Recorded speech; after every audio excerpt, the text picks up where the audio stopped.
ఓం గురు జయ గురు జయ జయ గురు ఓం ఓం గురు జయ గురు జయ జయ గురు ఓం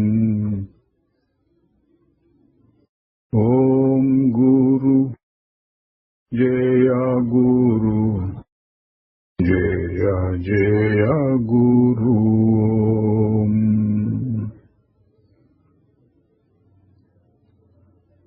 శ్రీ నిసర్గదత్త మహారాజ్ की जय। నిసర్గదత్త బోధ 35వ భాగంలోనికి వస్తున్నాము। పునరాలోకనం 8వ భాగం। మహారాజు గారు ఎప్పుడూ చేసేటటువంటి ఉపదేశం ఆదేశం, దాన్ని మళ్ళీ ఒకసారి చూద్దాం।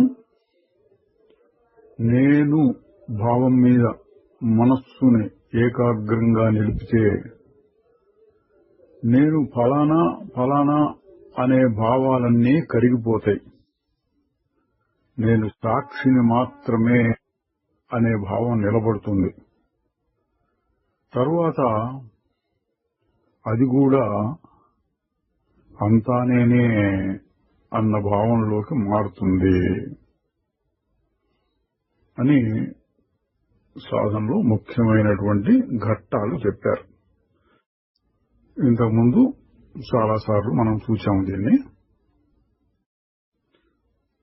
తర్వాత ఈ సాధన మొత్తం అవగాహన, అర్థం చేసుకోవటం అనే పద్ధతిలో సాగుతుంది। ఇందులో అసత్యాన్ని అసత్యంగా చూడటం అనేదే ముఖ్యమైన ప్రయత్నం। ఆ విధంగా చూడటానికి ఎక్కడో బయట నుంచి చూస్తున్నట్లుగా చూడాలి। అంటే అహంకారంతో కలిసిపోయి నాకు ఏదో అవుతోంది అన్నట్టు కాకుండా దూరం నుంచి ఆకాశంలో పోయే మబ్బుల్ని చూసినట్లుగా దూరం నుంచి చూడటం, అది సాధన। నీవు ఉన్నావు అని తెలుసుకోవటం సహజం। నీవు ఎటువంటి వాడవు అని తెలుసుకోవటం చాలా విచారణ తర్వాతనే వస్తుంది। అంటే నేను ఉన్నాను అని చెప్పడానికి ఏ విధమైన విచారణ అక్కర్లా, అది ప్రతి వాళ్ళ అనుభవంలో ఉంటుంది। అయితే అది ఎటువంటిది అంటే ముందు సాక్షిగా ఉంటుంది, శుద్ధ చైతన్యంలాగా ఉంటుంది, భావాతీతంలాగా ఉంటుంది। ఇవన్నీ విచారణ వల్ల వస్తాయి। నేనున్నాను అని మొదటి మెట్టు విచారణ అక్కర్లేదు, అది సహజం అంటున్నారు। సత్యం తనంతట తాను వచ్చి నేను అని మనకి ప్రకటించుకోదు। అసత్యాన్ని అసత్యంగా చూసి దాన్ని వదిలించుకోవటంలోనే మన కృషి అంతా ఉంటుంది।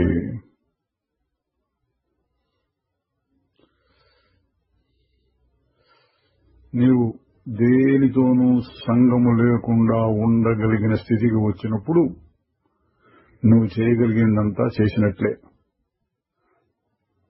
తక్కినదంతా నీ కోసం చేయబడుతుంది। శాశ్వతమైన దానికోసం చూస్తూ ఉండాలి। నీ లోపలికే ఇంకా ఇంకా లోతుగా వెళ్ళాలి। నీలో ఏది సత్యమైనదో దానిని కనిపెట్టాలి। తరువాత నీ కలను నువ్వు ప్రశ్నించటం మొదలు పెడితే త్వరలోనే మేల్కొంటావు అని చెప్పవచ్చు। ఇక్కడ స్వప్నం అంటే ప్రస్తుతం ఉన్న ఈ ప్రాపంచ వ్యవహారం, జీవ వ్యవహారం, ఇదంతా స్వప్నం వంటిది। దాన్ని ప్రశ్నించడం మొదలుపెట్టాలి। ఏమిటి ఇందులో సత్యం ఏమైనా ఉందా, సత్యం ఏమైనా ఉందా అని ప్రశ్నించడం మొదలు పెడితే నువ్వు అందులోంచి త్వరలోనే మేల్కొని నీ నిజ స్థితిలోకి వస్తావు। తరువాత నువ్వు సాధన దశలో ఉన్నప్పుడు శుద్ధ చైతన్యాన్ని అనే భావాన్ని నిలబెట్టుకుంటూ ఉండటం మంచిదే. ఇతరత్రా ఏమీ దానికి జోడించకుండా ఉండాలి. దాన్ని కూడా దాటి పరమాత్మ చైతన్యంలోకి వెళ్ళటం అనేది తరువాత మెట్టు. అంటే ఒకేసారి శుద్ధ చైతన్యంలో నువ్వు నిలబడలేకపోవచ్చు. అందుకని ఏం చేయమన్నారు?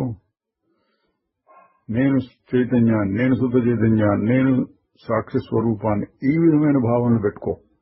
అంటే పాదభావనలు, శరీరం నేను అనే భావన తీసేయటం కోసం ఈ రకమైన భావాలు పెట్టు. ఇంత ముందు కూడా వచ్చింది ఇది. మరి ఏ రకమైన భావమైనా అది మనస్సే కదా అంటే ఆ భావనలు తీసేయడం కోసం ఈ భావన. నువ్వు గనక ఏ భావము లేకుండా ఉండగలిగిన స్థితిలోకి వస్తే అప్పుడు రెండింటినీ వదిలేయాలి.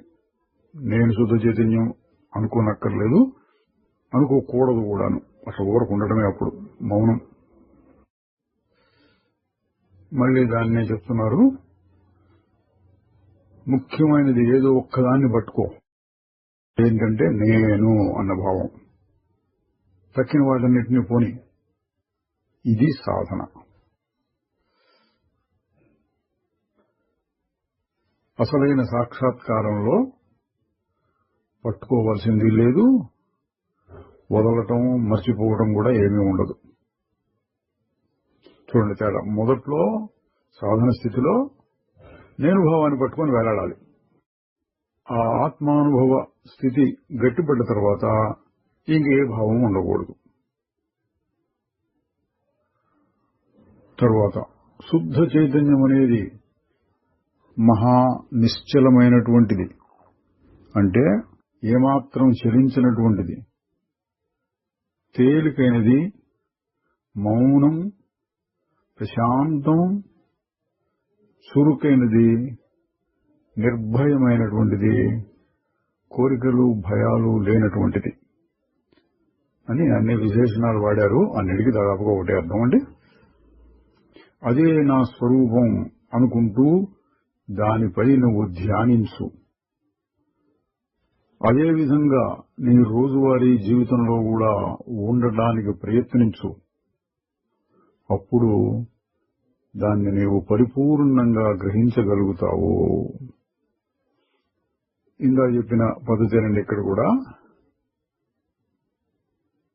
నేనెవరు అని ప్రశ్నేసి అదే అలా నిశ్చలంగా ఆగిపోతే ప్రశ్న లేదు, అట్లా ఉండిపోవడమే. ఇక్కడ ఏం చెబుతున్నారు? ఆ స్థితి వచ్చే లోపల ఆ శుద్ధ చైతన్యానికి ఏ లక్షణాలు ఉన్నాయో వాటిని మనస్సులో నిలబెట్టుకుంటూ ఉండు.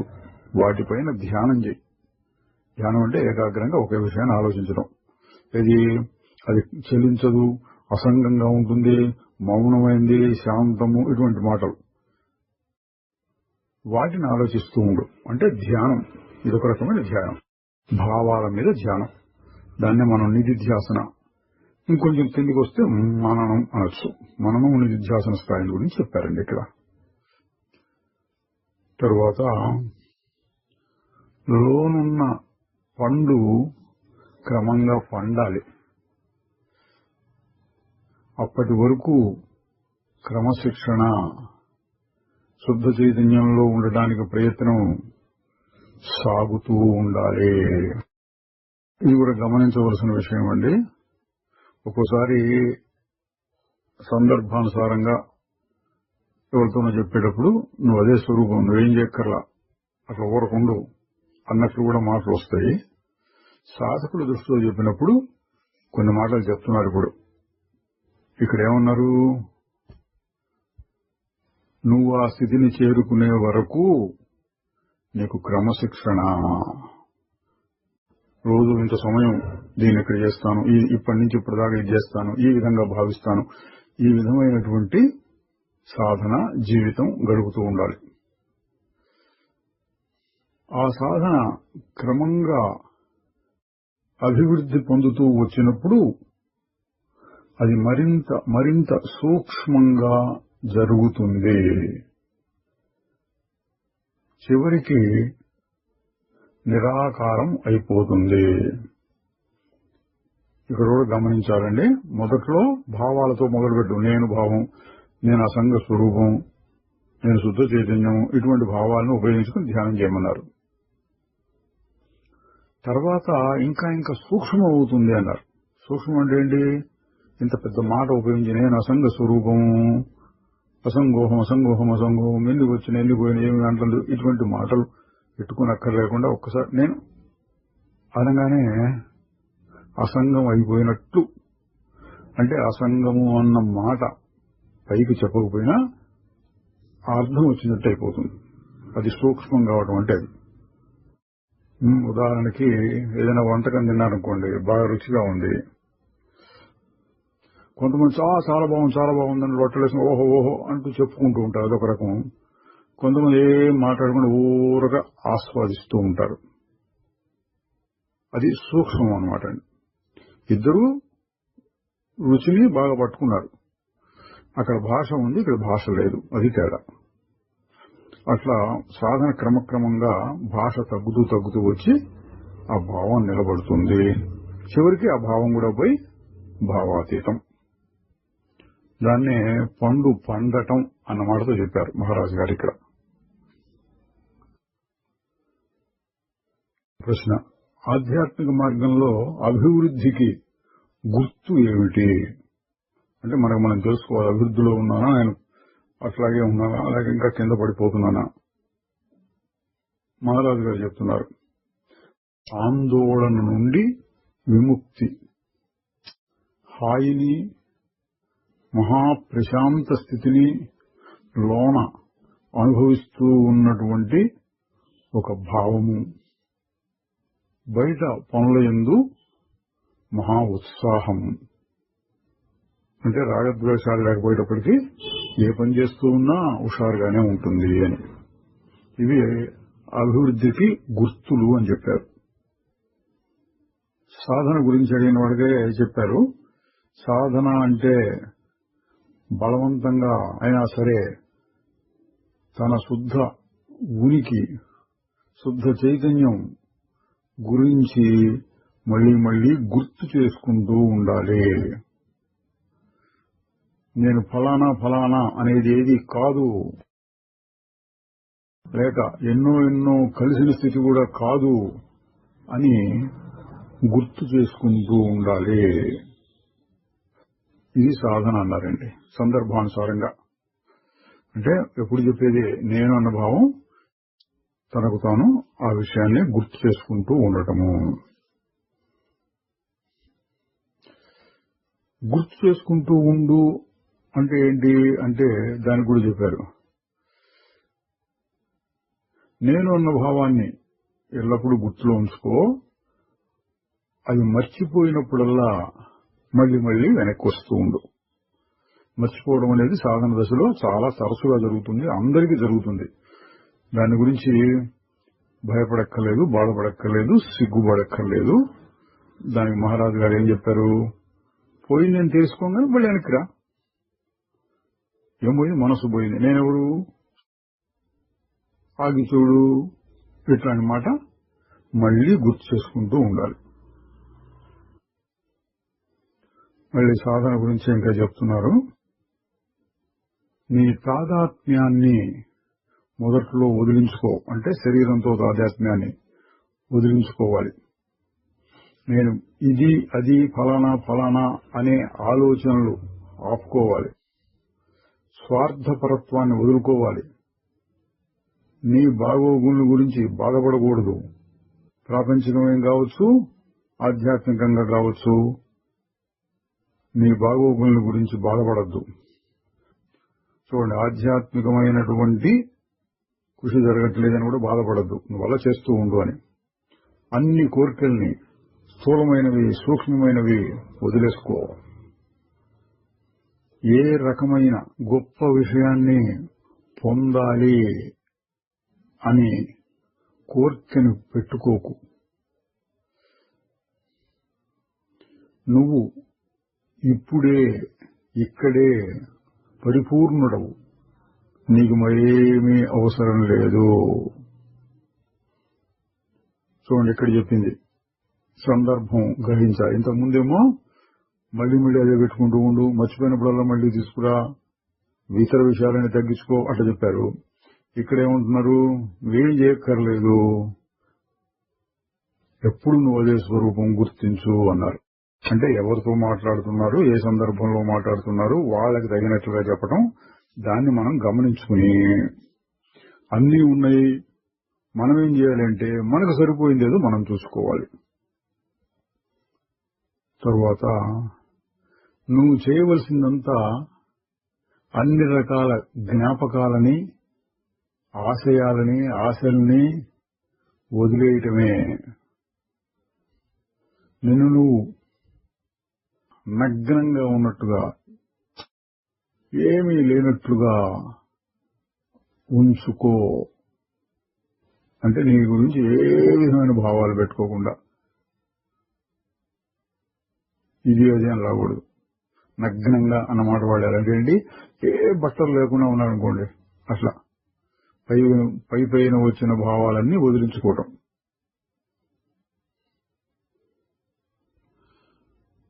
ఒక ఆయన ప్రశ్నిస్తున్నాడు, అంటే మహారాజు గారి బోధన విన్న తర్వాత అనుకుంటాను, నా మనస్సు అనే తెర మీద ఒకదాని తర్వాత ఒకటి బొమ్మలు వస్తూ పోతూ ఉన్నాయి, ఎడతెరిపి లేకుండా. అందులో నాకు ఏది శాశ్వతమైనది కనపడటం లేదు అన్నాడు. అంటే నేను శాశ్వతం అన్నది కూడా ఆయన తెలియటం లేదు అనమాట. బొమ్మలు అశాశ్వతం అందరు చెప్పేదే, అసలు శాశ్వతం ఏది లేదు అంటున్నాడు. మహారాజు గారు, నిన్ను నువ్వు మరింత చక్కగా చూసుకోవాలి. తెర ఉన్నది, అది మారటం లేదు. వెలుతురు ఉన్నది, అది ఒకే తీరుగా ప్రకాశిస్తున్నది. మధ్యలో ఫిల్మ్ మాత్రమే మారుతూ ఉన్నది. దానివల్లనే బొమ్మలు వస్తూ పోతూ ఉన్నాయి.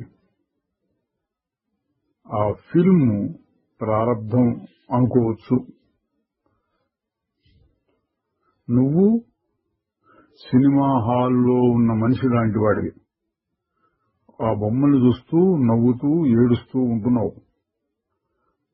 అయినా తాను తన సీట్లోనే కూర్చొని ఉన్నానని, బొమ్మలు కేవలం వెలుతురు యొక్క ఆట మాత్రమేనని ఆ మనిషికి తెలుసు. ఇక్కడ కావాల్సిందల్లా నీ దృష్టిని, ఏకాగ్రతని బొమ్మల మీద నుండి తన మీదికి, అంటే హాల్లో సినిమా చూస్తూ కూర్చున్నవాడి మీదికి మార్చుకోవాలి అన్నారండి. అంటే ఆయన అడిగిన దానికి సమాధానం ఏమొస్తుంది, మనస్సు అనేటువంటి తెర మీద బొమ్మలు వస్తూ పోతున్నమాట నిజమే, చూసేవాడున్నాడుగా, ఎవడు చూస్తున్నాడు బొమ్మలు వస్తూ పోతున్నాయని, అది నువ్వు అని చెప్పినట్లయిందండి. నువ్వు అట్లా చూస్తూ ఉంటే నామరూపాలన్నీ కూడా చైతన్యం అనే సముద్రంలో లేచి పడిపోతూ తాత్కాలికంగా ఉండే అలల వంటివి అని గ్రహించగలుగుతావు. చైతన్యం మాత్రమే ఉన్నది అని చెప్పవచ్చు, దానిపైన వచ్చే మార్పులు కాదు. ఇందాక సినిమా తెర ఉదాహరణ చెప్పారు, ఇప్పుడు సముద్రం ఉదాహరణ. అలలనేవి నీటిలో కలుగుతున్న మార్పు, ఆ మార్పులు శాశ్వతంగా ఉండవు. ఏది శాశ్వతంగా ఉంటుంది, నీరు. అటువంటి నువ్వు ఆ యథార్థాన్ని గుర్తించు. తరువాత మనస్సు మన సాధనలో పనిముట్టు, దాని గురించి చెప్తున్నారు. ఒక అద్దం దాన్ని తిప్పిన దిశను బట్టి ప్రపంచాన్ని చూపిస్తుంది, నీ ముఖాన్ని కూడా చూపిస్తుంది. నేను అనే భావం మనస్సు అనే అద్దాన్ని శుభ్రం చేయడానికి ఉపయోగించే బట్ట లాంటిది.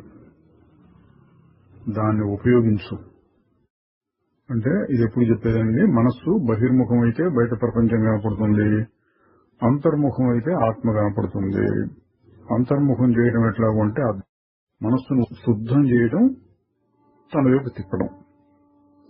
శుద్ధం చేసేటటువంటి పద్ధతి ఏంటి? నేను నేను నేను అన్న భావాన్ని లోపల పెట్టుకుంటూ దాన్నే చూస్తూ ఉండాలి.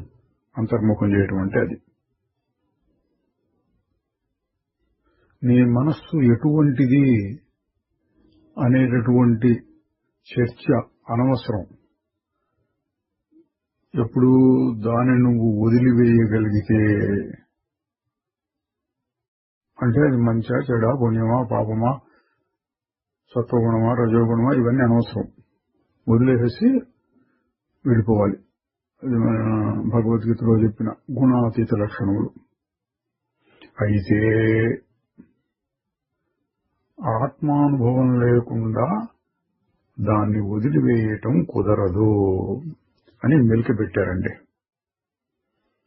ఈ మెలికని అర్థం చేసుకున్న ఆయన ప్రశ్నిస్తున్నాడు, ఈ రెండిట్లో ఏది ముందు చేయాలి? మనస్సును వదులుకోవడమా లేక ఆత్మానుభవమా? మహారాజు గారు చెప్పారు, ఆత్మానుభవం అనేదే మొదట వస్తుంది. ఎందుకంటే మనస్సు తనంతట తాను ఇటు నుంచి అటుకు వెళ్ళలేదు. మరి జరిగేది ఏంటంటే మనస్సు ఏదో ఒక క్షణంలో బద్దలవుతుంది. ఇది బాంబు బద్దలైనట్టు. అప్పుడు అవతల ఉండే స్థితి అనుభవానికి వస్తుంది అన్నారు.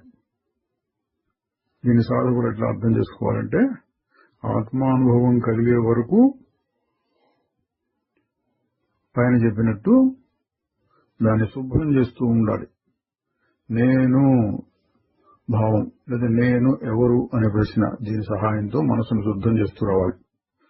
ఒక్కసారి ఆత్మానుభవం కలిగితే ఇక అనవసరం, మొత్తానికి మొత్తం మనస్సును వదిలేయడమే. అది శుద్ధమా మలినమా అనవసరం. తర్వాత మహారాజు గారు తమ అనుభవాన్నే చెప్తున్నారు. మీరందరూ మీ కోరికలతో తాదాత్మ్యం చెంది వాటికి బానిసలవుతూ ఉన్నారు. నాకు కోరికలు అనేవి ఎన్నో ఇతర పదార్థాల వంటివే. మనస్సు అనే ఆకాశంలో మబ్బుల్లాంటివి మాత్రమే. కృషి చేసి వాటిని అనుసరించి తీర్చుకోవాలి అని నాకు ఉండదు. తర్వాత అటువంటిదే మళ్ళీ చెప్పారు, నేను మాట్లాడినా మాట్లాడకపోయినా నేను అన్న దానిలో భాగమైన చైతన్యము ప్రేమ అవి మారవు. అసలు అవి నా అదుపులో కూడా ఉండవు అన్నారు. అంటే ఆత్మజ్ఞానం కలిగిన తర్వాత అంతా ఒకటిగా కనిపిస్తూ ఉన్నప్పుడు ప్రేమ, దాన్ని కొన్ని చోట్ల భక్తి అని కూడా అంటారు. అది దానంతా అది పుట్టుకొస్తుంది.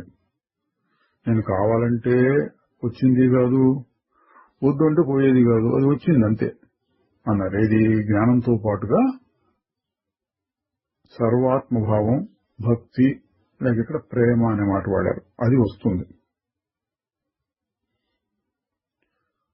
ఇక్కడ కొంత తాదాత్మ్యం ఉంది అనే చెప్పాలి. దేంతోటి? ఆ ప్రేమ అనే తత్వంతో. కానీ అదంతా జ్ఞాపకాల గొలుసుకి సంబంధించినటువంటిది.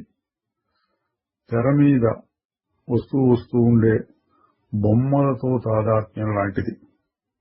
అంటే ఫలానా ఫలానా అని కూడా అనిపించవచ్చు, అప్పటి సంగతి ఇప్పటి సంగతి ఏదో ప్రపంచంలాగా అనిపించవచ్చు. కానీ అవి నాకు కాదు.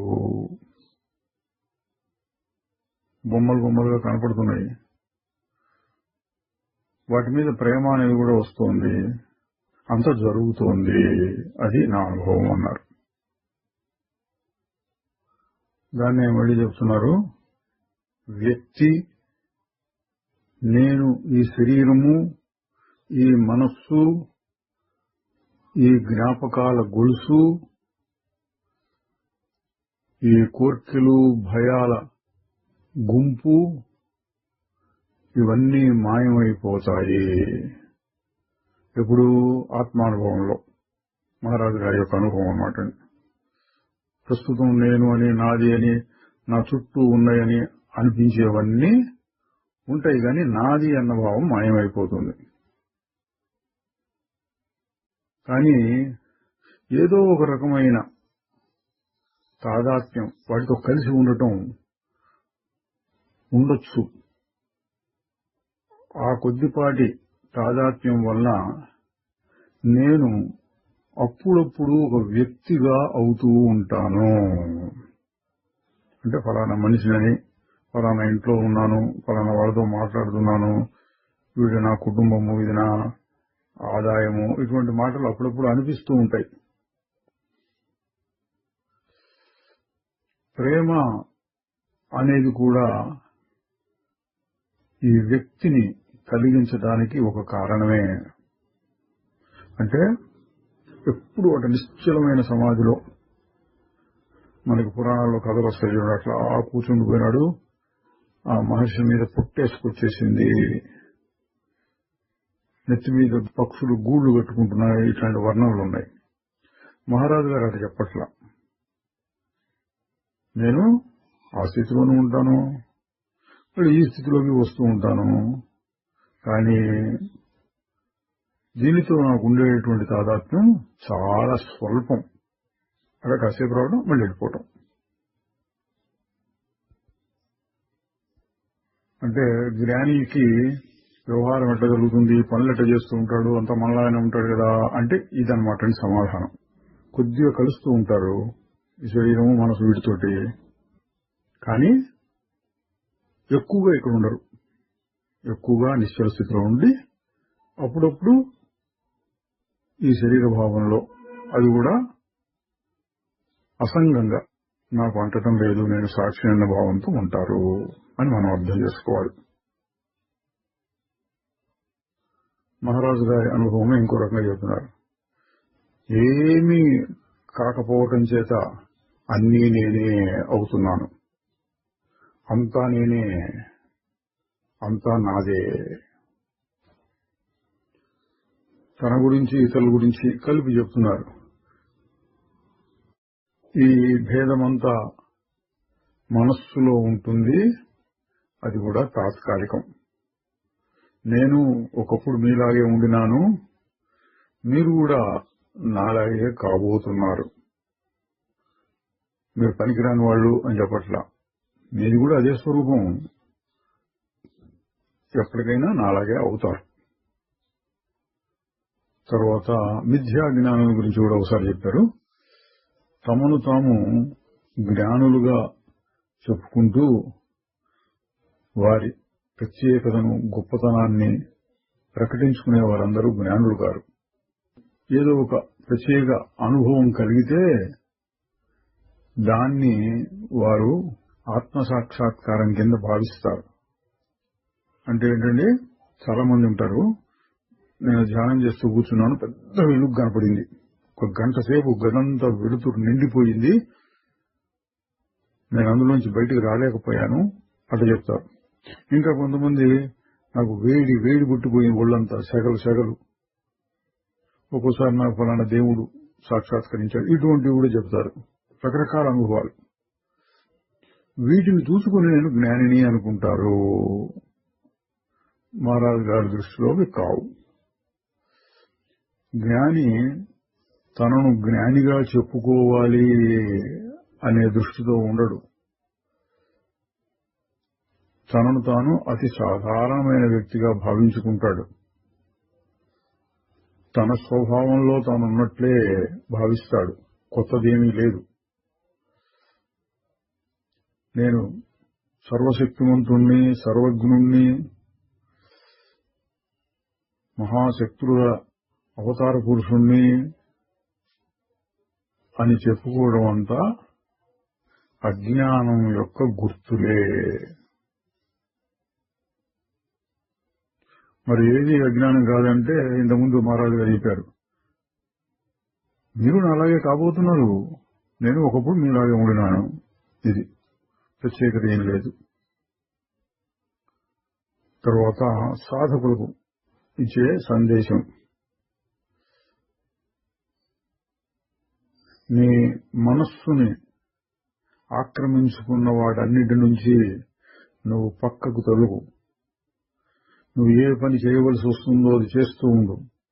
దాన్ని పూర్తి చేసి మళ్ళీ నీ మీదనే నీ దృష్టిని కేంద్రీకరించు. కొత్త కొత్త పనులేమీ కల్పించుకోకు. ఈ పని అయిపోయింది, ఇప్పుడు ఏం చేద్దాం అని కల్పించుకోవద్దు. వాటంతా వచ్చిన వాటి చేస్తూ ఉండు. కొత్తది కల్పించుకోకుండా నీ స్వరూపం మీద దృష్టి ఎక్కువ పెట్టు అని. ఖాళీగా ఉంచు ఏదైనా మనస్సుని. ఏదైనా దానంతరది నువ్వు కోరకుండానే, నువ్వు అనుకోకుండానే వస్తూ ఉంటే దానితో పెనుగులాడకు, ఉరక చూస్తూ ఉండు. ఆ శూన్యత్వంలోకే నీ స్వరూపం ప్రవేశిస్తుంది. ఇక్కడ శూన్యత్వం అంటే ఏమీ లేకుండా ఉరక ఖాళీగా పెట్టడం, అందులో స్వరూపం కనపడుతుంది. ప్రవేశిస్తుందంటే ఎక్కడి నుంచి వస్తుందని కాదు. తరువాత నీ ప్రపంచాన్ని నువ్వు మరింత జాగ్రత్తగా పరిశీలించాలి. దాన్ని విచారణ చేస్తూ పోవాలి. అంటే జరిగేవన్నీ నిజమా, అబద్ధమా, ఎంతసేపు నిలుస్తున్నాయి, ఎందుకు అట్లా వస్తున్నాయి, వీటన్నిటిగా ఆధార వస్తువు ఏంటి, వాటి వల్ల నాకేమైనా అవుతోందా, ఇటువంటి వాటిని ఎల్లప్పుడూ లోపల విమర్శిస్తూ, అంటే విచారణ చేస్తూ సాగిపోవాలి. అప్పుడు ఏదో ఒక సమయంలో నువ్వు నా ప్రపంచంలోకి వచ్చేస్తావు.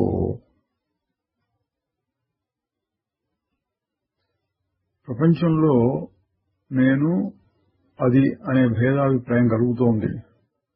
దాన్ని తీసివేయడం ఎలాగా అని అడిగితే మహారాజు గారు ఎప్పుడు చెప్పినట్టు చెప్పారు. నీ మనస్సుని నేను భావం మీద కేంద్రీకరించటం ద్వారా నేను అన్నది మాత్రమే పెట్టుకో. నేను ఫలానా ఫలానా అనేదంతా కరిగిపోతుంది. నేను సాక్షిని అనేది నిలబడుతుంది. కొంతకాలానికి అది కూడా అంతా నేనే అన్న దాంట్లో కలిసిపోతుంది. ఈ మెట్లు చాలాసార్లు చెప్పారు, ఇంత ముందు కూడా మనం చూసాం. ఇప్పుడు ఇంకొక రకంగా చెప్తున్నారు. మనం చాలాసార్లు చూసాం. అడిగిన వాళ్ళని బట్టి చెప్తూ ఉండటం. ఇంతకుముందు చూసిన దాంట్లోనే వచ్చింది, పనులు తగ్గించుకో, ఏ పని చేయాలో పూర్తి చేసేసి దృష్టి అంతా నీ మీదనే కేంద్రీకరించు, కొత్త పనులు పెట్టుకోకు, ఇట్లాంటి చెప్పారు. ఇప్పుడు ఇంకో రకంగా చెప్తున్నారు చూడండి. దీనికోసం నువ్వు పూర్తి చేయవలసిన షరతులు ఏమీ లేవు, చేయవలసింది ఏమీ లేదు, విడవలసింది కూడా ఏమీ లేదు. ఊరక చూడు, గుర్తించు. నీకు కనపడేది ఏది నువ్వు కావు, నీది కూడా కాదు అని అటుగా తెలుసుకో చాలు అంటున్నారు. తెలిసింది ఏం లేదు ఇంకా అన్నట్లుగా చెప్తున్నారు. అంటే చెప్పే పద్ధతులండి. ఎందుకు ఇట్లా అంటే పైపైన చూస్తే అది వేరు ఇది వేరు అన్నట్టుగా ఉంటుంది. కొంచెం లోతుగా విమర్శించి చూస్తే అన్నీ ఒకటే. మరి ఎందుకు అట్లా చెప్తున్నారంటే సందర్భం, అడిగిన వారిని బట్టి చెప్పవలసి వస్తుంది. ఒక ఆయన అన్నాడు, నాకు ఇంతవరకు కుదురుతోంది. ఏమంటే ఇది నేను కాదు, ఇది నాది కాదు, ఇది నేను కాదు, ఇది నేను కాదు, ఇది నాది కాదు, ఇట్లా అనుకుంటూ ఉండగలుగుతున్నాను ఒక మంత్రం లాగా. అన్నాడు. దానికి మహారాజు గారు చెప్పారు, చాలు, అదైనా చాలు. మొదట్లో వాక్కుతోటి చేస్తూ ఉండు, క్రమంగా అది మనస్సులో భావంగా వస్తుంది, తరువాత భాష లేని భావంగా మారుతుంది, తరువాత నీ వ్యవహారంలో కూడా ప్రతిబింబిస్తుంది. నీలో ఉన్న సత్యానికి నువ్వు విలువ ఇచ్చి దాన్నే పట్టించుకుంటూ ఉండు, అది నీ గ్రహింపులోకి వస్తుంది. ఇది చూడండి, అడిగిన వాళ్ళని బట్టి చెప్పడం అంటే ఆయన ఊరికే మంత్రంలాగా చెప్పగలుగుతాను, అంతకంటే ఎక్కువేం లేదంటే చాలన్నాడు. అది కూడా ముందు వాక్కుతోటి జపం చేసే వాళ్ళందరికీ తెలుస్తుందండి. ఏదో శ్రీరామ అని జపం చేయాలనుకోండి, శ్రీరామ శ్రీరామ శ్రీరామ శ్రీరామ శ్రీరామ కొంచెం పెద్దగా అంటుంటారు. శ్రీరామ శ్రీరామ శ్రీరామ శ్రీరామ పెద్దగా అంటుంటే లాభం ఏంటి? పక్కన ఏమైనా మాటలు ఎవరైనా అరుస్తున్నా శబ్దాలున్నా అవి వినపడకుండా మన మాటే మనకి వినపడుతుంటుంది, కొంత ఏకాగ్రత కలుగుతుంది. తర్వాత పైకి అంటాం ఎందుకు అని లోపలే శ్రీరామ శ్రీరామ శ్రీరామ లోపలే ఆడుతూ ఉంటుంది మనసులో. బయట ఏమైనా శబ్దాలను పట్టించుకోకుండా ఉండగలిగిన స్థితి వస్తుంది.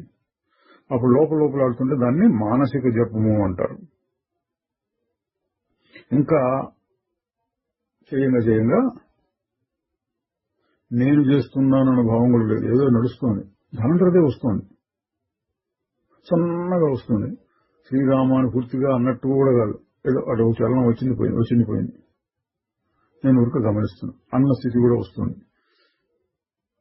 ఇవి చేస్తూ ఉండగా వస్తాయి. కాబట్టి మొదట్లో నీకు వాక్కు సహాయంతో అనుకోవటం కుదురుతోంది అంటే సరే అదే చెయ్యి చాలు అన్నారు.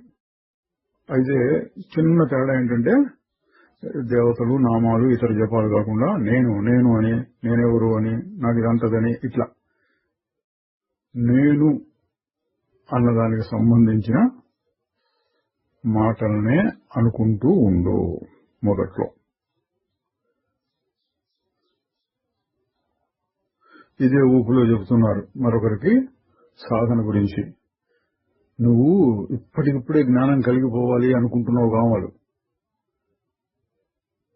ఆ ఇప్పటికిప్పుడు అనేటటువంటి దాని వెనకాల చాలా దీర్ఘమైన కృషి ఉండాలి.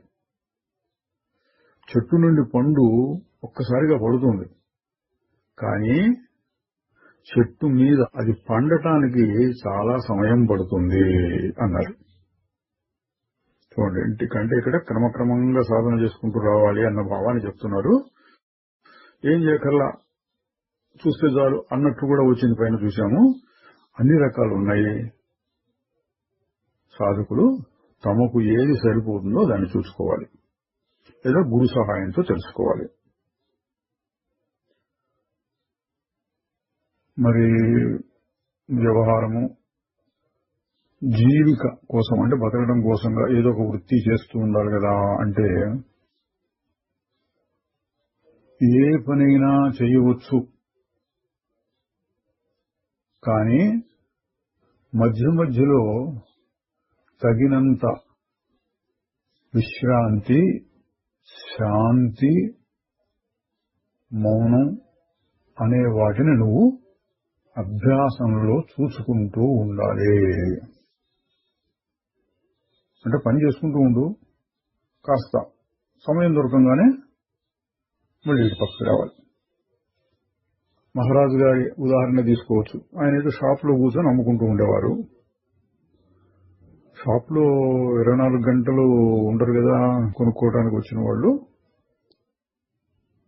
ఖాళీ సమయాల్లో నేనెవరు, నేను ఈ శరీరం కాదు, ఇది కాదు ఇటువంటి సాధన తాను నిరంతరంగా అంటే ఖాళీ దొరికినప్పుడల్లా చేస్తూ ఉండేవాణ్ణి అని మహారాజు గారు తన సంగతి చెప్పుకునేవారు.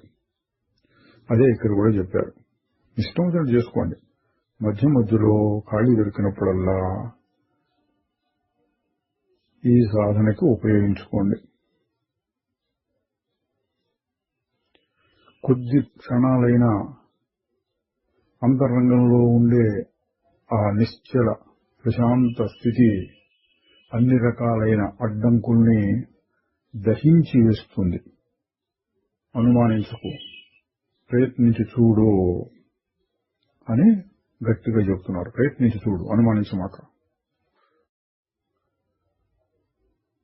ఈ మార్గంలో సాధన అంటే ఏంటి అనగానే చెప్పారు. సాధన అంటే పైకి కనిపించేది, మారిపోతూ ఉండేది అయిన వ్యక్తి అంటే అహంకారంతో కూడినటువంటి చైతన్యం, దానిపై నుండి నీ ధ్యాసని మారకుండా ఎల్లప్పుడూ ఉండేటటువంటి సాక్షి మీదకు మరల్చాలి. చాలాసార్లు వచ్చిందేనండి, బహిర్ముఖం నుండి అంతర్ముఖం చేయటం. దీని మీద ఉండే ధ్యాసని దాని మీద పెట్టడం. తరువాత అంతరంగంలో ఒక సాహస కృత్యం లాంటిది, అంటే నేనెవరు వెతకడం అనేది ఒక సాహస కృత్యం. పెద్ద కొండలు ఎక్కడం, లేదా సముద్రాల లోతుల్లోకి వెళ్ళి చూడటం, అడవుల్లోకి వెళ్ళి పులులతో వేటాడటం, ఇవి సాహస కృత్యాలు. ఇటువంటివి చేస్తూ ఉంటారు లోకంలో. మహారాజు గారు దాంతో పోల్చారు. నేనెవరు అని విచారణ చేసి తనను కనుక్కోవడం.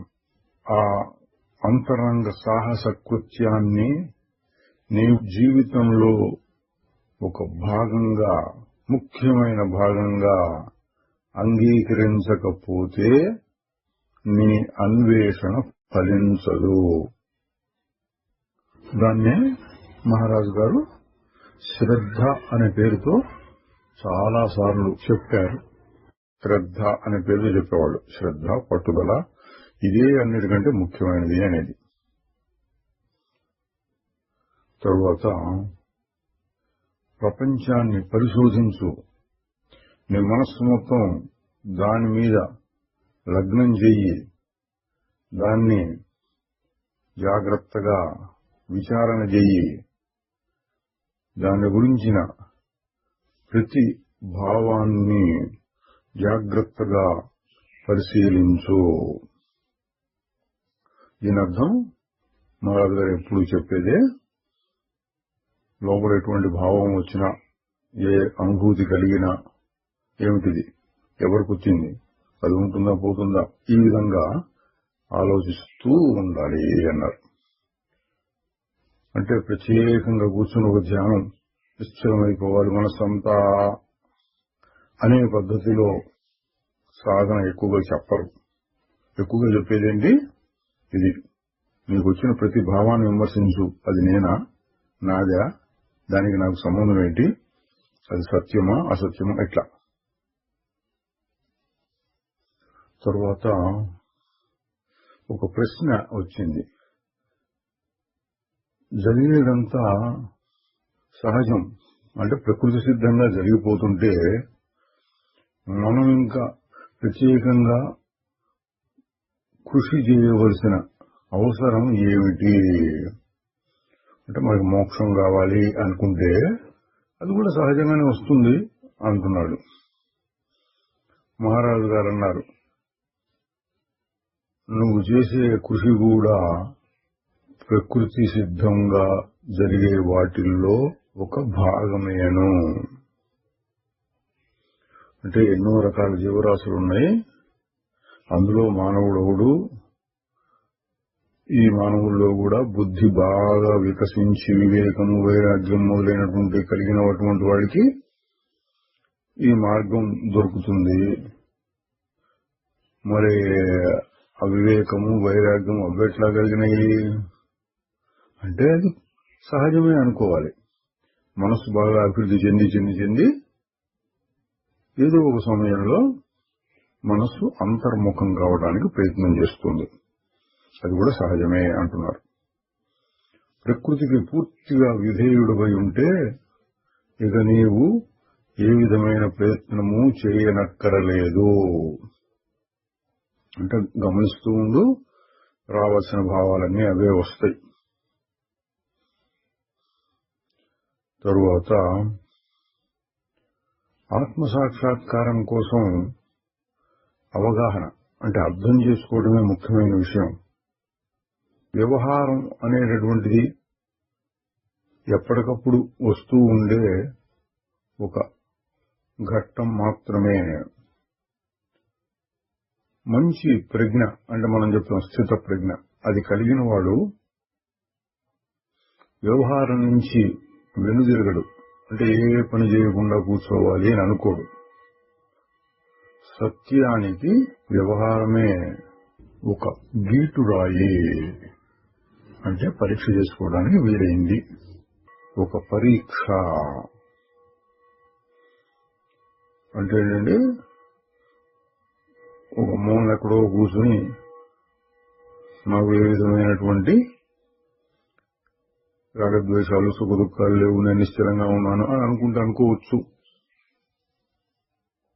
కానీ అసలు పరీక్ష అంతా వ్యవహారమే అన్నారు. వ్యవహారం చేస్తూ ఉన్నప్పుడు రాగద్వేషాలు సుఖ దుఃఖాలు కలుగుతూ ఉంటాయి.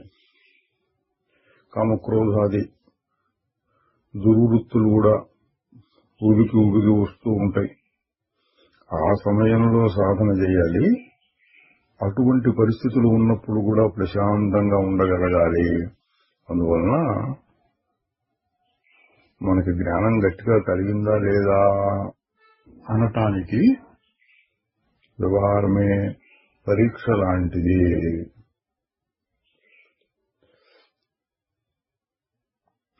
తరువాత సాధన అంటే ఏమిటి?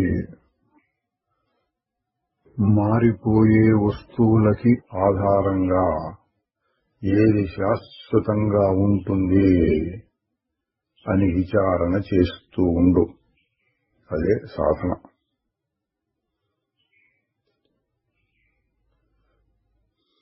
నువ్వు చేయగలిగిన అన్ని పనులలోకి పరమాత్మని పొందటమే అత్యంత సులువైనటువంటి విషయము.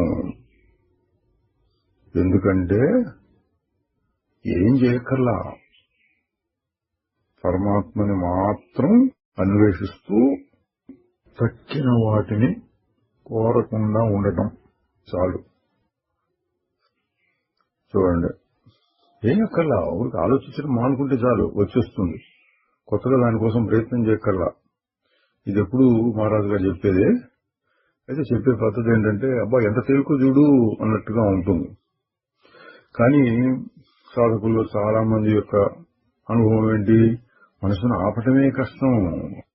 ఆలోచనలు, భావాలు, సుఖ దుఃఖాలు ఇవన్నీ కలుగుతూ ఉంటే ఆపటం ఎట్లా అని సాధకులు అడుగుతూ ఉంటే మహారాజు గారు అన్నారు, ఏం చేయక్కర్లేదు, వాటిని ఆపు కూర్చుంటే చాలు, ప్రత్యేకంగా చేయాల్సిందేం లేదు అన్నట్టు మహారాజు గారు చెప్తున్నారు.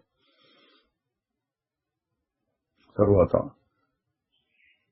నీకు ఏది లేదో దానికోసం వెతకటం కంటే నీవు ఎన్నడూ దేనిని పోగొట్టుకోలేదో దాన్ని కనుక్కోవటం సులువు. అంటే ఎన్నడూ దేన్ని పోగొట్టుకోకుండా ఉండేది తన స్వరూపమే, దాన్ని కనుక్కున్నారు. తరువాత ఊహించకుండా చూడటం నేర్చుకో, వ్యాఖ్యానించకుండా వినడం నేర్చుకో. అంటే ఏంటంటే చూడటం ఊరక చూడు, వింటున్నా ఊరక విను. మామూలుగా మనం చూడటం అంటే చూడంగానే రకరకాల ఆలోచనలు వచ్చేస్తుంటాయి లోపల దాని గురించి. ఇదేంటి, ఫలానా, మంచిగా చెడా, నాకు దీనికి సంబంధం ఏంటి, ఇటువంటివన్నీ ఎన్నెన్నో వస్తుంటాయి. ఏం లేకుండా ఊరక చూడు. చిన్న పిల్లవాడికి ఏదో బొమ్మ చూపించామనుకోండి, వాడికి ఇదేం అర్థం కాదు, ఊరికి చూస్తుంటాడు. అందులో రంగులు ఏవో చూసి ఇటు ఊరికి చూస్తూ ఉంటాడు. అట్లాగే వినేటప్పుడు మనకు అర్థం కాని భాష, చైనా భాష, జపాన్ భాష ఏదో ఉందనుకోండి, ఎవరో మాట్లాడుకుంటుంటే వింటున్నాం, మనకు అర్థం కావట్లా, అటు ఊరికి వింటూ ఉంటాం అంతే. అట్లా చెయ్యి, అది కూడా ఒక సాధన అన్నమాట.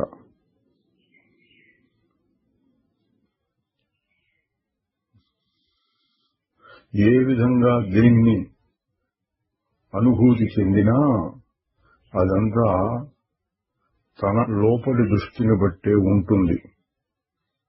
అంటే ఒక్కొక్కళ్ళు ఒక్కొక్క రకంగా చూస్తారు. ఒకే వస్తువు 10 మందికి ఇస్తే ఒక్కొక్కరికి ఒక్కొక్క రకమైన భావం కలుగుతుంది దాని మీద.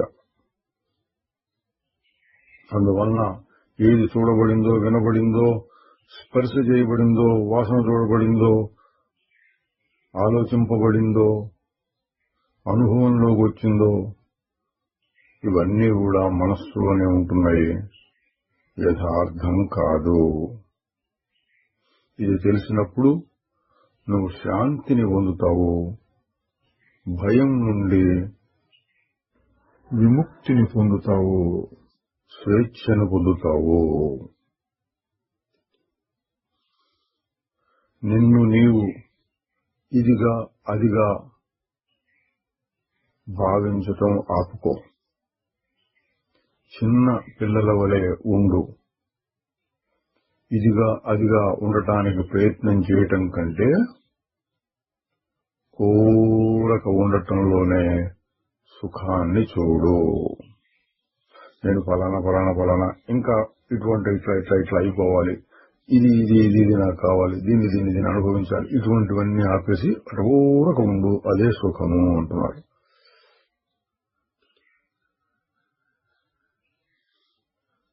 నువ్వు మౌనంగా కూర్చుని నిన్ను నువ్వు పరిశీలించుకోవాలి అనుకున్నప్పుడు ఎన్నెన్నో విషయాలు మనస్సులోకి వస్తూ ఉంటాయి. వాటిని ఏం చేయాలి అంటే ఏమీ చేయొద్దు, వాటికి ప్రతిక్రియ చేయవద్దు. అంటే అవి వస్తే తప్పు కాదు, వచ్చిన దాని గురించి ఆలోచించి ఇదేమిటి మంచి అయ్యో అట్లా అనుకుంటే నిన్ను బాధ పెడుతుంది. అవేం అనుకోకుండా వచ్చింది పోయింది అంతే. వచ్చిన దాని గురించి మళ్లీ ఆలోచించొద్దు. రావటం అనేది సహజంగా వచ్చేస్తోంది. లోపల ఉన్న సంస్కారాలు, వాసనలు ఏవో ఉంటాయి, వాటిని బట్టి ఒక ఆలోచన, భావం ఏదో వస్తోంది. నువ్వేం చేయాలి? దాన్ని పొడిగించకుండా అక్కడికక్కడికి ఖండించేయాలి. కట్ అన్నట్టు ఖండించేయాలి.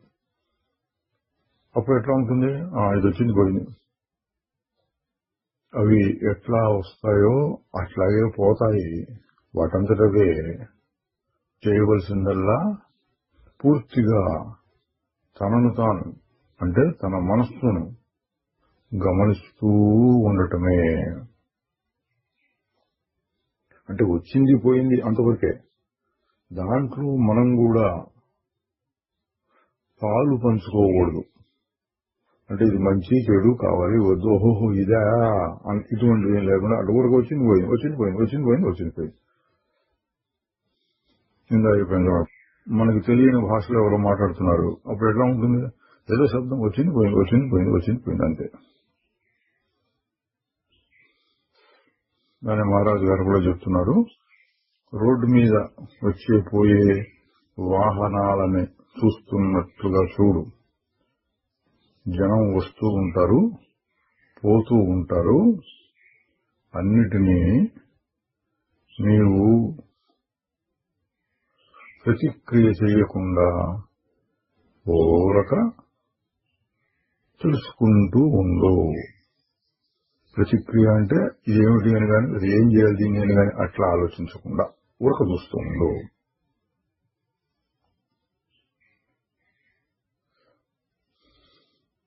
నీవు కోపంగా గాని బాధలో గాని ఉంటే ఆ కోపం, బాధ అనే వాటి నుంచి వేరు చేసుకుని గమనిస్తూ ఉండాలి.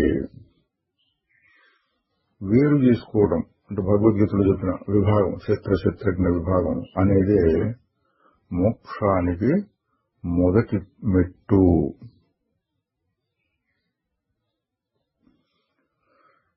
సరే, నన్ను ఏం చేయమంటారో ఖచ్చితంగా చెప్పండి అని ఒక ప్రశ్న అడిగారు.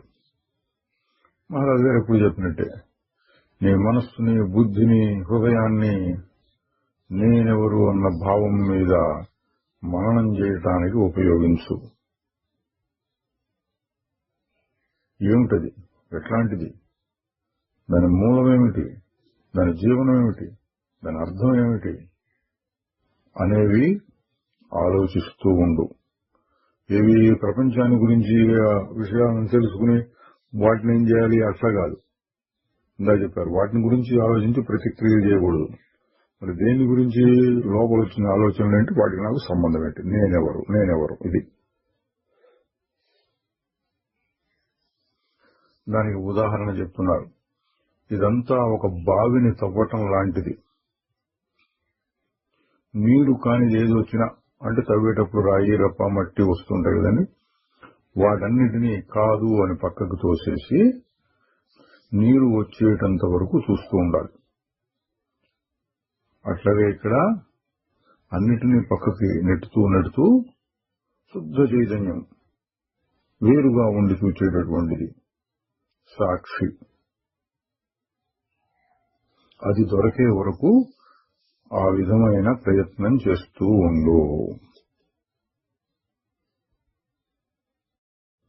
తర్వాత ఒక ఆయన తన సంగతి చెప్పుకుంటున్నాడు. నేను చాలా మందకుడిగా ఉంటున్నాను, ఏదైనా చేయటానికి పట్టుదల గాని శక్తి గాని ఉండటం లేదు అంటే మహారాజు గారు అన్నారు, కాదు, మొదటి అడుగు వేయటానికి కావలసినంత శక్తి నీకు ఉన్నది. నువ్వు వేసే ప్రతి అడుగు తరువాత అడుగు వేయటానికి కావలసిన శక్తిని ఇస్తుంది. అదండి. అబ్బో ఇంత కష్టమా, ఇంత చేయాలా, ఇన్ని సంవత్సరాలు చేయాలా, ఇన్ని జన్మలు చేయాలా ఆలోచిస్తే నీకు శక్తి ఉండదు. మొట్టమొదటి అడుగు, ఒక్క అడుగు. మహారాజు గారు చెప్పేదండి, నేనెవరు ఆ భావాన్ని పెట్టుకోనుండు, నేను కాని దాన్ని తోసేస్తూ ఉండు, మారిపోయేదాన్ని తోసేస్తూ ఉండు. ఇది మొట్టమొదటి అడుగు అనుకోండి. చాలు, అంత చేయి చాలు. అంటే చాలా మంది అక్కడక్కడ చదివి విని ఈ పద్ధతి ఎంత కష్టంగా ఉంటుంది, ఇంత శ్రమ పడాలి, బాహ్యంగా ఈరోజు తెల్లవారుజామున లేచి ధ్యానం చేయాలి, యోగాభ్యాసం చేయాలి, ప్రాణాయామం చేయాలి, వైరాగ్యం బాగా ఉండాలి, కోరికలన్నీ ఆపుకోవాలి, బాహ్య విషయాల్ని అనుభవించకూడదు, ఇట్లాంటివి ఏవేవో ఉన్నాయనుకోండి. అదంతా చూసినప్పుడు అబ్బో ఎంత కష్టమో అనిపిస్తుంది. నిజమే. మహారాజు గారు ఏం చెప్తున్నారు, అవన్నీ ఆలోచించొద్దు, మొట్టమొదటి అడుగు, ఒక్క అడుగు, నేనెవరు మొదలుపెట్టు. పరిస్థితులన్నీ ఉన్నట్టుగా ఉండని ఆ ఒక్కదాన్ని పట్టుకుని పాకులాడుతూ ఉండు. తరువాత అందులో నీకు కొంత ఫలితం కనిపిస్తే బాగుంది అని ఇంకొక మెట్టు వేయటానికి కావలసిన శక్తి అదే వస్తుంది అన్నారు. మహారాజు గారి దగ్గర మాట్లాడటానికి, ప్రశ్నించడానికి, ఆయన చెప్పే వినడానికి చాలా మంది వస్తూ ఉండేవారు. ఒక ఆయన ఎవరు కొత్తగా వచ్చిందని అడుగుతున్నాడు, వీరందరూ ఎందుకు వస్తున్నారు ఇక్కడికి అంటే మహారాజు గారు తన పద్ధతిలో చెప్పారు, తమను తాము కలుసుకోవడానికి అన్నారండి. నన్ను కలవటానికే చెప్పట్లేదు, తమను తాము కలుసుకోవడానికే వస్తున్నారు. ఇళ్ల దగ్గర ఆ ప్రపంచం వారికి మరీ ఎక్కువగా ఉంటుంది, తమను తాము చూసుకోలేకపోతున్నారు, అందుకని ఇక్కడికి వస్తున్నారు అన్నారు. తరువాత దాన్ని సాక్షాత్కరించుకోవడమే అన్వేషణలో చివరి మెట్టు. దాన్ని అంటే శుద్ధ చైతన్యాన్ని అని. ఇక్కడ నిన్ను నీవు ఏదిగా భావించుకుంటున్నావో అదంతా కల్పన మాత్రమే అని నువ్వు తెలుసుకున్నప్పుడు దాని దగ్గరకు వస్తావు. ఉదాహరణగా చెప్తున్నారు, తాడులో పాముని చూడటానికి నిరాకరించాలి అంటే ఇది పాము కాదు అంటుండాలి. అప్పుడు అది తగిన అర్హత అవుతుంది. ఆ సత్యం దృష్టి నుంచి చూచినప్పుడు ప్రపంచమంతా మసకగా కలలాగా అనిపిస్తుంది. నీకు కావలసింది ఏదో అనుభవం కాదు, అన్ని అనుభవాల నుండి స్వేచ్ఛ, విడుదల. అంటే ఏ అనుభవం లేకుండా ఉండాలి. ఇది కూడా గమనించవలసిన విషయం అండి. ఏదో కొత్త అనుభవం కావాలి, ఇట్లా ఉంటుంది ఆత్మ, అట్లా ఉంటుంది, ఆ అనుభవం కావాలి అనుకుంటారు. మహారాజు గారు ఏం చెప్తున్నారు? ఏ అనుభవము లేకుండా ఉండాలి, అన్ని అనుభవాల నుండి విడుదల. ఉదాహరణ చెప్తున్నారు. రంగులు అద్దిన ఒక బట్టను ఉతకటం లాంటిది. దాన్ని ఉతుకుతూ ఉంటే దానిపైన ఉన్న రంగులు, ఆ డిజైన్లు పోతాయి. అప్పుడు దానికి ఆధారంగా ఉన్నటువంటి తెల్లటి బట్ట బయటపడుతుంది. అదేవిధంగా నిన్ను నీవు శుద్ధం చేసుకుంటూ, అంటే నేను ఇది కాదు అనుకుంటూ పోతుంటే అది మొదట సాక్షి భావాన్ని కలిగిస్తుంది. తరువాత సాక్షి కూడా పోయి శుద్ధ చైతన్యం మాత్రం మిగులుతుంది. ఇక్కడ సాక్షి, శుద్ధ చైతన్యం మనం చాలాసార్లు చూసామండి. అదే విషయం మళ్ళీ చెప్తున్నారు. బట్ట మొదట్లో తెల్లగా ఉండింది, చివర్లో కూడా తెల్లగానే అవుతుంది. మధ్యలో వచ్చిన రంగులు, డిజైన్లు వచ్చినాయి, పోయినాయి. మన సంగతి మనం చూసుకుంటూ ఉంటే స్వార్థం అవుతుంది కదా అని అడిగారు. మహారాజు గారు అన్నారు, స్వార్థంగానే ఉండు, నీకు చేతనైనంత స్వార్థంగా ఉండు, అన్నిటినీ వదిలి ఆత్మను తప్ప. నీ ఆత్మను మాత్రమే నువ్వు ప్రేమిస్తూ ఉంటే, మరి దేన్ని పట్టించుకోకుండా ఉంటే, అప్పుడు నీ స్వార్థపరత్వం నుంచి, నిస్వార్థం నుంచి కూడా విడుదల పొందుతావు. చూడండి, మహారాజు గారు చమత్కారంగా చెప్పారు. స్వార్థంగానే ఉండు, కానీ స్వార్థం అనడానికి అర్థం ఏంటి? నా శరీరం, నా కుటుంబం, నా మంచి చెడు కాదు. ఆత్మ, అది అసలైన నువ్వు. దానికోసంగా పాకులాడు. నువ్వు పాకులాడుతుంటే ఎవరికి నష్టం లేదు. మామూలు లోకంలో స్వార్థం, ఒకడు తన సంగతి చూసుకుంటున్నాడంటే దానివల్ల ఇతరులకి కాస్త కూస్తో అపకారం ఉంటుంది. నాకే అన్ని కావాలంటే తక్కిన వాళ్ళకి తగ్గుతాయి. ఈ స్వార్థం అటువంటిది కాదు. నీ స్వరూపాన్ని నువ్వు చూసుకో, దానివల్ల ఎవరికి ఏ విధమైన ఇబ్బంది లేదు. అప్పుడు ఏ స్థితి కలుగుతుందన్నారు? స్వార్థము, నిస్వార్థము రెండూ పోయిన స్థితి కలుగుతుంది. అంటే ఇవి ఆ ప్రపంచానికి గురించి పట్టించుకోవట్లేదు. స్వార్థమా నిస్వార్థమా ఆ ప్రశ్నే రాదు. ఇంకా ఒక ఆయన అన్నాడు, నేను ఒక గురువుని వెతుక్కుంటూ భారతదేశానికి వచ్చాను, నేను ఇంకా వెతుకుతూనే ఉన్నాను అన్నారు మహారాజు గారితో. మహారాజు గారు ఏమన్నారు? నువ్వు ఏ విధమైన యోగాన్ని కావాలనుకుంటున్నావు? ఏదైనా సంపాదించుకునే యోగమా, లేక అన్నిటిని వదిలించుకునే యోగమా అని ఆయనకున్నటువంటి భావాన్ని తొలగించే పద్ధతిలో చెప్పారు. ఇంకా ఏవో గొప్ప గొప్ప విషయాలు కావాలి, గొప్ప శక్తులు కావాలి, ఇటువంటి అనుభవాలు, అటువంటి అనుభవాలు కావాలి, అవి కావాలా నీకు? మనం చెప్పేది ఏంటి? అన్నింటినీ వదిలించుకునే యోగము. ఎప్పుడు చెప్పేటట్టు అన్నింటినీ వదిలించుకుని నువ్వుగా ఉండు. తర్వాత అన్నారు, సత్యం కోసం అన్వేషణే చాలా ప్రమాదకరమైనటువంటిది. ఎందుకంటే అది ప్రపంచం మొత్తాన్ని ధ్వంసం చేసేస్తుంది. నువ్వున్న ప్రపంచం అంతా పోతుంది. కానీ నీ ఆశయం సత్యం కోసమే అయ్యుంటే నీవు భయపడనక్కరలేదు. ఇదండి అభయే భయదర్శిన అని ఓ సూత్రం కూడా ఉంది. అభయం అంటే ఏ భయము లేనటువంటి స్వరూపాన్ని చూస్తే భయంట. ఎందుకు? దాన్ని చూస్తే భయం లేదట, ఊరకుంటే ఇవన్నీ పోతాయని. అంటే పూర్తి ముముక్షుత్వం రాలేదు అనమాట. అదే విషయాన్ని చెబుతున్నాడు. సామాన్య దృష్టితో చెబితే అత్యంత భయంకరమైనది. అన్నీ పోతాయి, నీకున్నవన్నీ పోతాయి, అన్నీ వదిలించుకున్న స్థితిలో వస్తావు.